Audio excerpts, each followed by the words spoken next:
অনেক চেষ্টা করার পরও যখন পারিনি তখন বুঝতে পেরেছি এই একটা মাত্র জীবনে আশেপাশের সবার মন রক্ষা করে সবাইকে খুশি করে বেঁচে থাকা সম্ভব না। কারো না কারো কাছে আমি একদম খারাপ, কারো কাছে আমি অতি জঘন্য, কিন্তু তাদের ভিতরেও হাতে গোনা দু একজনের কাছে আমি অনেক ভালো। যাদের মনে হয় যে আমার মনটা অনেক ভালো, আমি মানুষটা অনেক ভালো। তো যাদের কাছে আমি খারাপ তাদের কথা চিন্তা না করে যেই দুই একজনের কাছে আমি ভালো, তাদের সাথে মিলেমিশে ভালো থাকাটাই তো আমার কাছে মনে হয় সবচাইতে বেশি এবং সবচাইতে ভালো একটা উপায়, তাই না?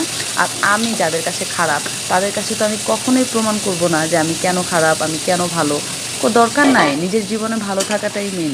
আমার সংসার, আমার পরিবার, আমার আশেপাশের মানুষ নিয়ে আমি সবসময় হ্যাপি, খুশি একটা জীবন কাটাতে চাই, যেটাতে আমার মনে হবে যে কোনো কমপ্লিকেশন নাই, কোনো বিচার, কোনো অভিযোগ, কোনো কিচ্ছু নাই, একটা সুন্দর জীবন।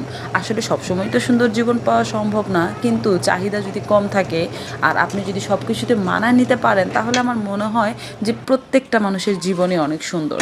আমরা আমাদের জীবনকে অনেক কঠিন করে ফেলি, কারো কাছ থেকে জানি এটা পাবো না সেটা আশা করে, আমার সাধ্যের বাইরে কোনো জিনিস আমার থাকলে ভালো হতো এসব আশা করে। এসব আশা করা বাদ দিয়ে দিলেই কিন্তু জীবন অনেক সুন্দর। আমি অনেক ভালো আছি।